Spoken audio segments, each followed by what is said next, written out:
Welcome to yet another premiere edition of the Chat Desk. Don't forget that Chat Desk is a show that hosts different leaders in our country. And in our maiden episode today, we host the former health and sanitization representative of St. Paul's University and the former gubernatorial candidate, Honorable Samuel Mwenda Ingweta, and also the incoming member of parliament, Tigania West. This is a show that you don't want to miss. Mheshimiwa, yes. Karibu sana. Asante. Thank you so much for making time to be on us in this program. Thank you for having me. And when you were making the introduction, I was who is this person? I mean, I expected the introduction to be so brief. Okay. But anyway. We give credit where it's due. All right. Sure. Mheshimiwa, there is something that the country is experiencing, and is none other than the reggae mood that has been put by our leaders. First and foremost, your thoughts on that? I think right now, I will say the reggae is there. Yes. But not everybody who is embracing the reggae. We have heard them market their reggae. We have heard others saying that reggae, nobody can stop reggae. Yes. And so, I mean, that is the state of the affairs right now. That is the state of the nation right now. And but Mheshimiwa, you see reggae has been brought by His Excellency the Head of State, yes, Uhuru Kenyatta, and the former Prime Minister Raila Odinga, yes, and by extension the Deputy President, because we saw what happened at Bomas. Yes. The reggae is all about uniting Kenyans, yet you say you have your reservations about the reggae mood. First of all, let me tell you this. I don't think the Deputy President, yes, Dr. William Ruto, was included in the reggae. What do you mean? Let me finish. No, let me finish. Okay. Let me finish. If you can follow keenly, yes, even on Twitter, the member for Embakasi East, His Excellency Babu Owino, yes, said that William Ruto did not present his reservations about BBI.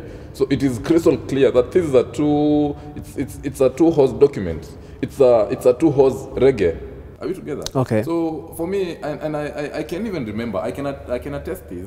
I read in Twitter on Dr.'s Twitter page, yes, that he wasn't involved in any way. So it is crystal clear that you opposed to the BBI report. Of course. And of course somebody will say you opposing the BBI report simply of the obvious fact that you support His Excellency the Deputy President. No. You see, those are, that is a fallacy, for the lack of a better term. Okay. Those are fallacies. What do you mean? And what I mean, yes, is, PM, I could be supporting William Ruto, but you see, I am one kind of a person. Yes. I do my duties duly and diligently. I do my work duly and diligently. Simply because I support you doesn't mean I'll subscribe to everything that you're telling me. I mean, I am one kind of a man who has my own wisdom, knowledge, thoughts.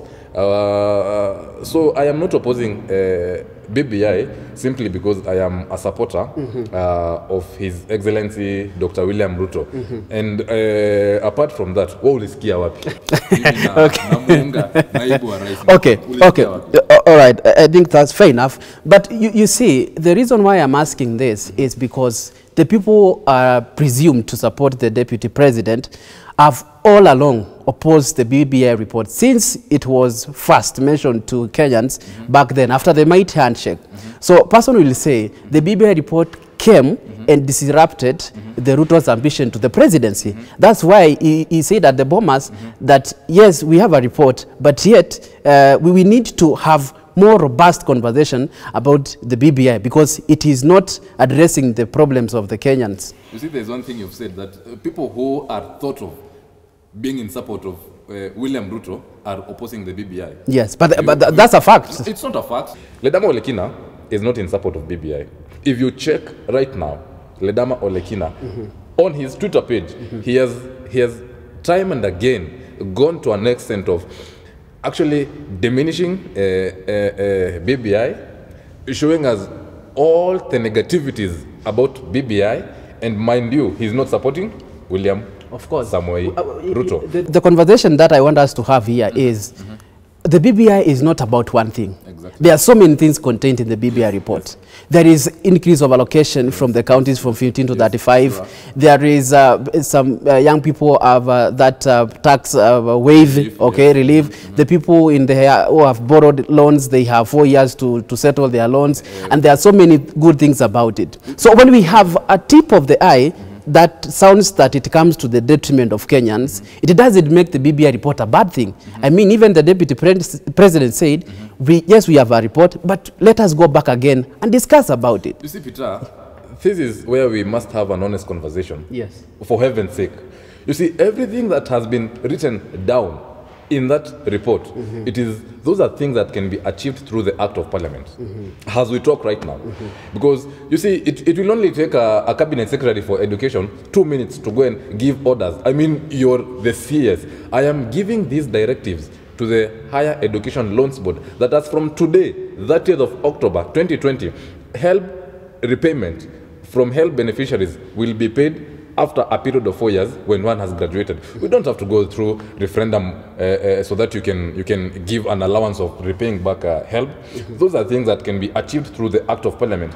Number two, when you tell me that you're giving youths a waiver of tax, these youths have gone to primary school, they have spent money, they have gone to high schools, they have spent money, and more so they have gone to the university, attained a degree, and now you want to give them an allowance of 4 years before they repay their help loan, for example. That's an instance.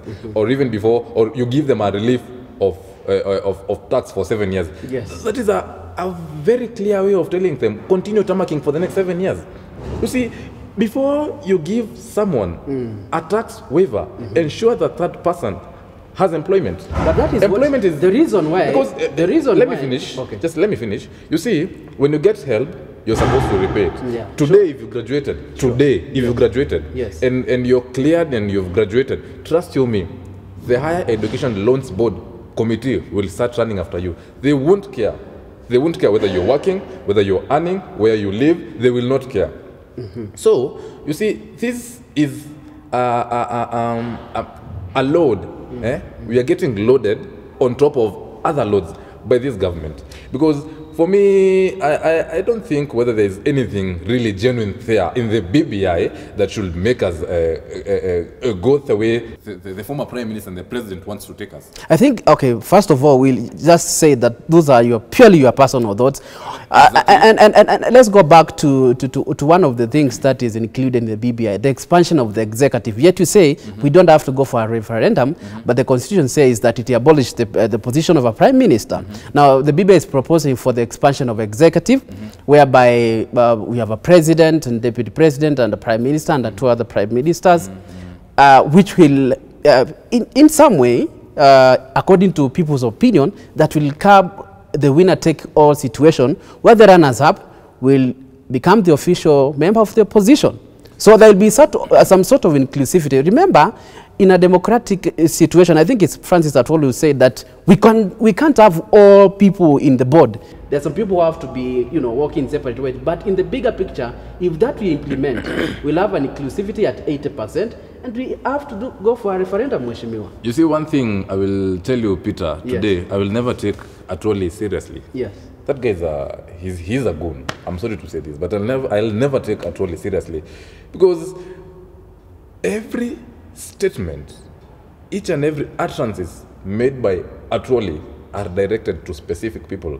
Okay, let's leave the Atwoli side. Let us address the ideas behind. Finish. That was just a point of view. Yeah. Just but to mention it. Okay. Now back to the executive. Yes. Now the president, Uhuru Kenyatta, is the one now championing for the position of a prime minister. I wish right now. I don't think so, because well, it is in the BBI. Okay. It is in the BBI. He is the president. Yeah. Originally, before coming up with the task force, the one that has written this committee, of course, he was the bearer of the idea. And if he was not the one, then someone who thinks on his behalf did it. So what I'm saying is, I wish I can show you a video where His Excellency the President, Uhuru Kenyatta, stated very clearly in 2013 when he was campaigning that mtu mzima na mzima kudanganywa mchana kwamba kutakuwa na serikali ya nusu mkate, watajitengenezea vio ya prime minister. Have you seen that clip? That's in public record. So but you see, they say politics is a dirty game. Let me finish. Some things can change. Let me finish, Peter. Okay. So my question is, yeah. what has changed all of a sudden now that Uhuru is embracing the position of a prime minister? Yeah. Question number one. Yes. Number two, why does he really think that we should expand the executive? Yet, with a president and a prime minister, we are a state that is struggling in terms of economy. I think we stick to the, let us not lose the gist. I think the president said, for us to address the winner-take-all situation, we must therefore, in some way, expand the executive so that we can have people from different regions have been represented in the executive. Or if you don't agree to that, Mheshimiwa, then your way forward, what is be the possible remedy for the clashes which happen after the election, so that we have these leaders who are major political boys having their seats? You see, right now, I will say that the president himself he's a tribal leader. And I'm sorry of course, to say he admitted that he's tribal. And he said that we have a chance now to have a honest conversation how to run from this. He's tribal because as much as my mind serves me right, yes. I can remember him addressing during the Wakorinos event. Yes. He spoke in Kikuyu. Yeah, and he admitted he forgot. That. He has admitted that. Well, let me, I'm getting to the point of where you led me through your question. Okay, go on. His deputy president was there. The deputy president is not a Kikuyu, number one. Number two, to address the winner-take-all thing, it is unless you convince me, Peter, and tell me that the prime minister, for instance, will come from the opposition side. Are we together? The deputy prime minister, the two of them will come from the opposition side. That is when we are addressing the winner-take-all thing. But so long as we will go to elections, have a president, an imperial president, for that matter, because we are getting back to imperialism, we have an imperial president. What makes you so? What makes you say that we are going back to imperialism? I mean, according to the BBI, the president has all the mandate to sack his deputy president, to sack the prime minister, the deputy prime ministers, the cabinet secretaries. Come on. I don't think we can get to that, Mheshimiwa. Let me tell you. With all what is at the disposal. I mean, people are enlightened. They know their rights. Their rights are stipulated in the Constitution. I mean, we can't go against the Constitution. You see, the Constitution is supposed to be our defender. The Constitution is our defender, but right now, these people championing for this the Change Katiba movement themselves, are they adhering to the rule of the law? Are they? They're not. For heaven's sake, they're not. So what I'm saying is, right now, the BBI, in one way or the other, is here to hoodwink the common mwananchi. And the youths being the majority of the population of this country should rise up to the occasion. Have you taken time to read the report? Of course I have. Okay. Okay. I think we leave it at there. I mean, I want us to get back to the issue of the youth, as you have mentioned, and I think it's a major thing that we ought to address. Because when you look at the current population margin, the youths command a huge population. Sure. So, and I have listened to the president, the former prime minister, even the deputy president. They are so passionate about young people. Then what does it make of us now? Going forward, we have a report, and more likely it may pass, according to my own opinion. We have not seen much emphasis on the executive part that a young person can be in the executive. What should young people do to ensure that, yes, their voice is heard? Peter, first of all, let me begin by saying that today, as we talk here, I am a very bitter youth. Because if you watch the launch of the BBI, this guy from Kitale, Matere, yes. Matere said that the 16th century inventions cannot be used in the 21st century. And today, that 16th century invention is feeding millions of Kenyans. Even here. Even here. Don't you think it's a failure of the government, perhaps? Well, it is a failure of the government, but... aided by the president and also the deputy president? Exactly. But now, you see, that is where we bring in the order of hierarchy. The president, then the deputy president. It is a fail of the government. That we cannot deny. Yes. But now, since this invention is being used, at least to feed Yes. a family, to bring bread on the table, why should people be against it? For example, that is a question. So back to the question about the youth. For me, someone told me, a very good friend of mine, that if you want to win Kenyans, if you want to win anything from Kenyans, just put it into writing. Number one, Kenyans are very lazy in terms of They reading. can't read. They don't read. Yeah. That is number one, and that is for fact. That is for fact. And even if you listen to to the deputy president, I don't know whether he was so serious about it that he has not finished reading the BBI. He said he's a scientist and he takes law. Exactly. He understands it. His understanding about it is very slow. Yeah. So what I'm saying is that Kenyans don't read. They don't like reading. So for me, right now, I am making a very special appeal to the youth. Please get to read the BBI. Yeah. Get to know what is there. Understand. Does it really wish you anything good?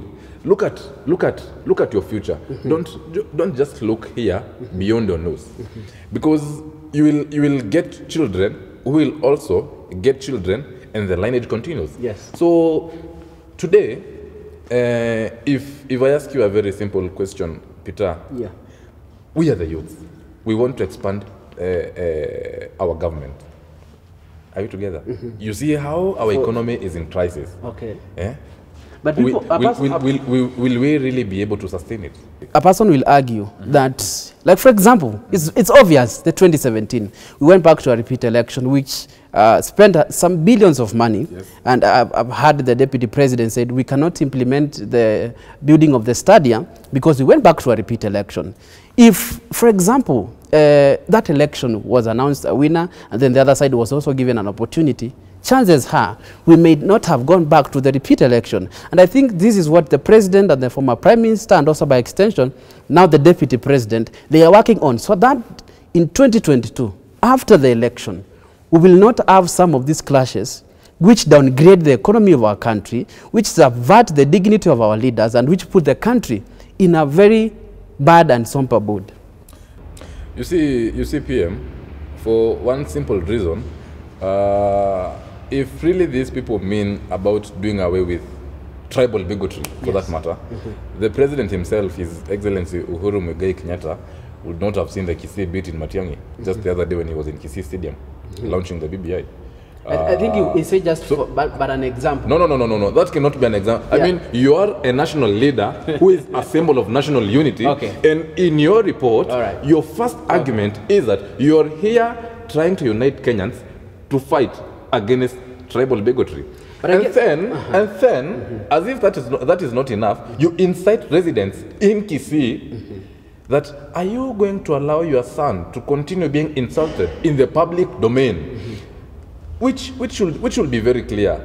That simply means the president is seeing the Kisii part in Matiang'i before he sees the Kenyan part of it, which is a very sad narrative. I think, okay, it's a sad narrative, yes, but I think he was addressing that we have to do away with the insulting bit in politics, and even come to it in Bomas.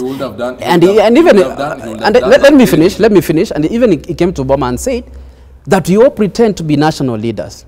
Yet in our various cocoons, when we go back to where we are coming from, we come back to the tribal aspect. But he said now we have an opportunity now to move forward and come out of that ethnicity and tribal politics and move forward as national leaders. And that is the challenge, even through to all other leaders who are there. So I think now the president has opened a new phase where we can have honest discussions and say, yes, we come from a particular region, but we lead the entire nation, not a particular region. I don't want to lie to you. I think we should have an honest conversation here. Yes. Of course, we are having an honest conversation. The president now clearly said that we all pretend and we are tribal. Yes. Then let the task force then go back again, reread the BBI report, and see the loopholes, because it is full of loopholes. For heaven's sake, as a matter of fact. But I think the president said that, we may have a report. It may not be perfect.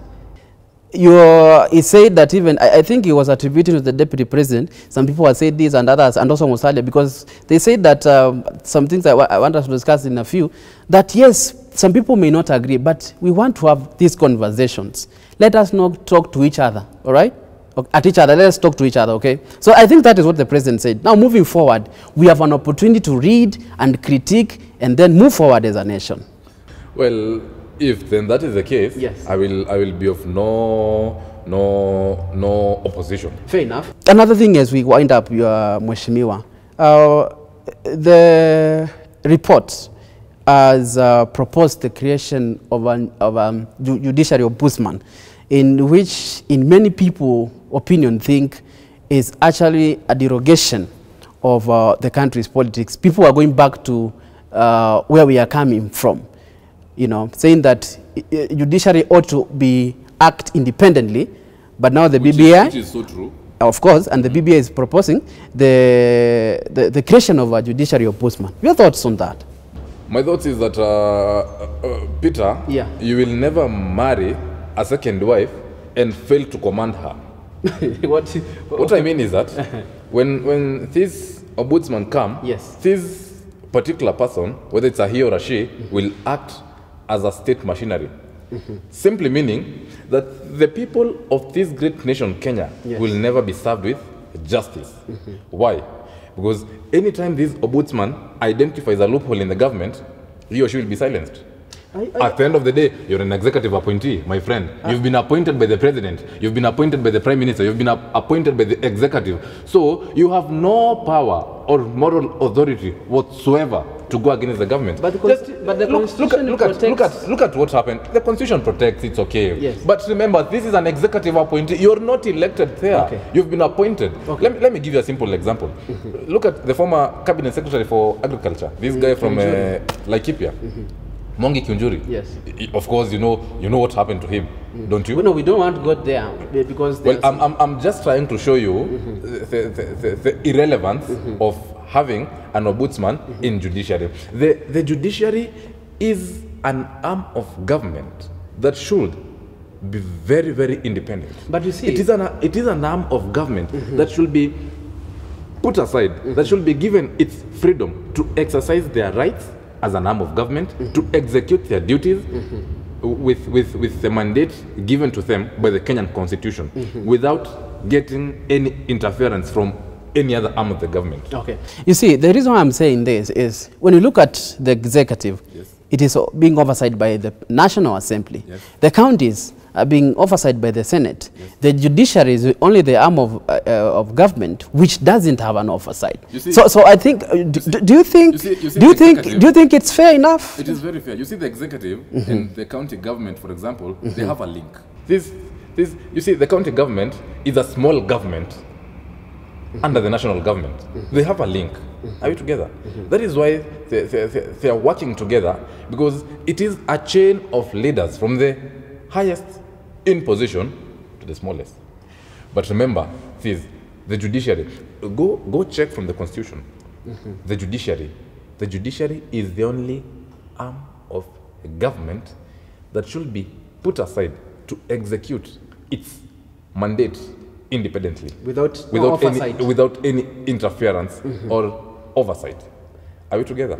And if by any chance you get to that position of being the head of judiciary through intimidation, you will not achieve what you're supposed to achieve. Those are my unilateral opinions, foiled by no one. Okay. Yes. I think we have to respect that, though it's your personal opinion. Exactly. Okay. So now, as we wind up, really, what is the way forward for the nation? Because I saw the parents of baby Pento, and may also rest in peace, saying that we wish that our baby could be the last one to suffer because of political clashes. Yes. Well, now moving forward, and let's be very honest on this. 2022, if we don't address the issue very keenly, there might be an heated election. Okay. So what is the way forward? The way forward right now, PM, I think Kenyans have really realized the problem with the election violence. And if you follow keenly, Yes.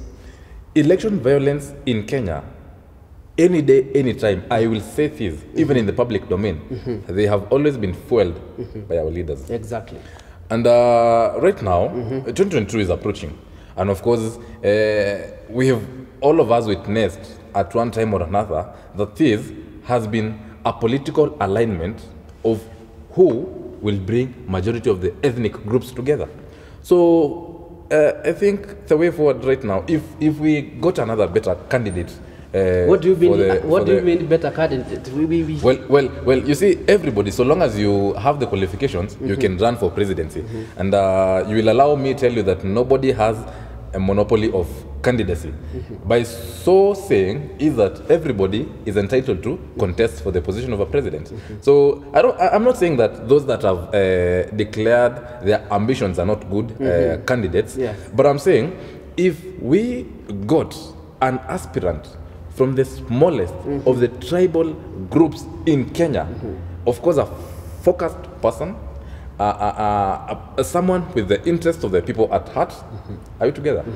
Someone who is development oriented, someone who is always wishing the best for Kenyans, then let me tell you in front of this camera that today I will vote for that person. And what I'm saying is that the way forward should be, let us stop having a competition of who will bring the biggest tribal groups together so that you win in the elections. That is the only way that we will win against tribal clashes after elections. Number two, let every Kenyan realize that it is your democratic right to vote, but you're not entitled to begin clashes. At the end of the day, these leaders will sit in one table, they will eat together.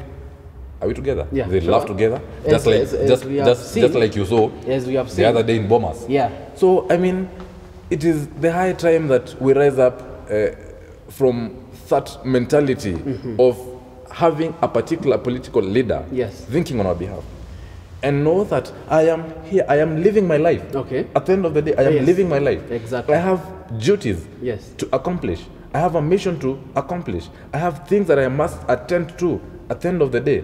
And then I think through that PM, we also pray to God, because he who seeks him finds him. That is Jesus. Exactly. So as much as we may be wanting to do away with the tribal aspect of it in this nation, let us also pray to God, because at the end of the day, he is the giver and he takes away.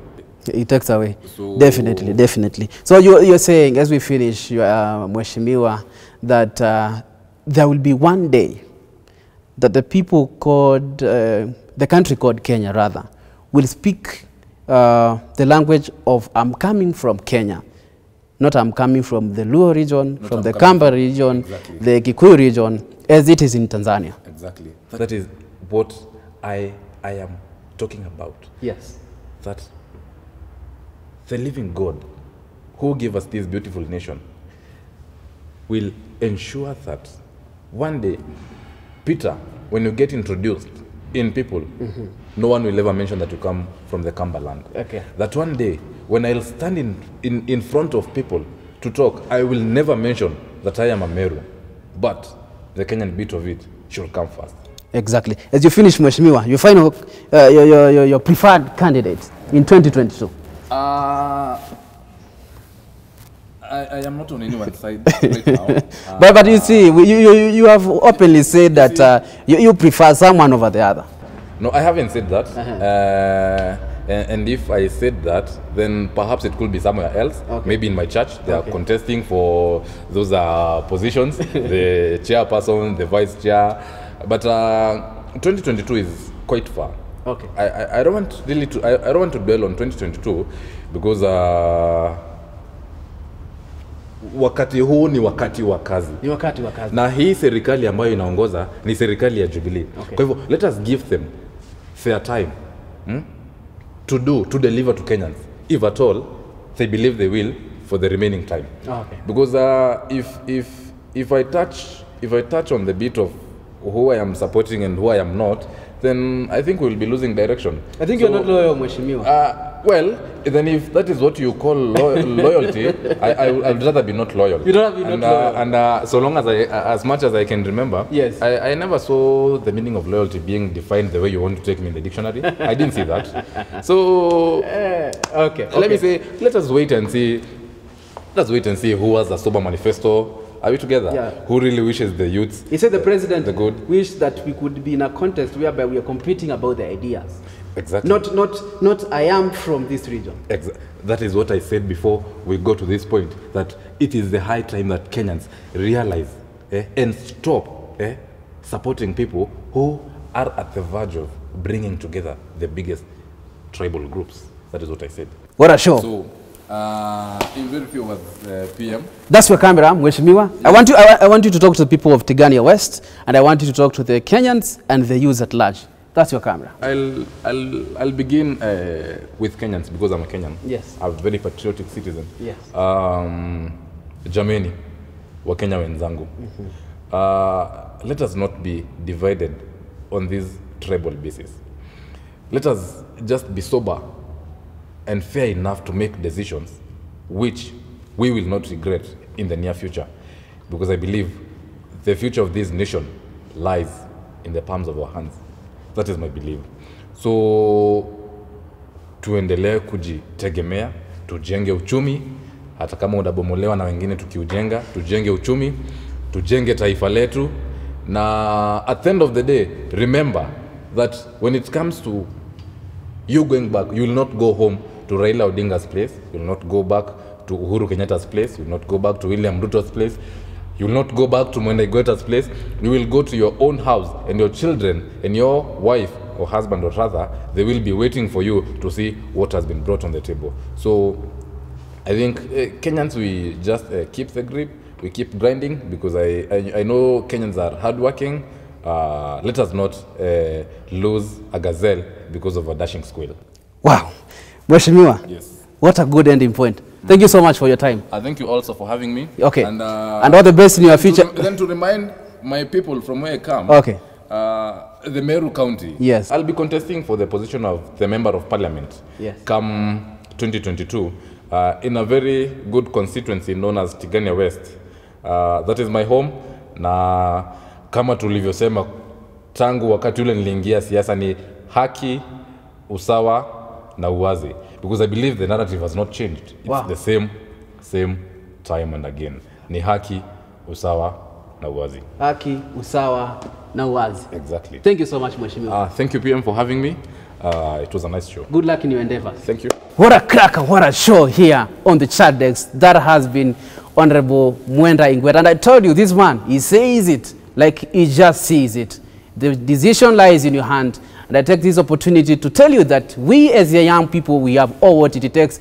Let us read the BBI report. Let us put our leaders into account, and let us make a prudent decision to make sure that we move together as a nation and we champion for the peace, love, and harmony narrative. That has been Chat Desk. My name is Peter Mwema. See you next time. As always, these people, we have always to talk about these things, because the moment we stop talking about these things is the moment we start going in the opposite direction. And I know we don't want us to go into that direction. So that is it. See you next time. Keep it safe. Thank you so much.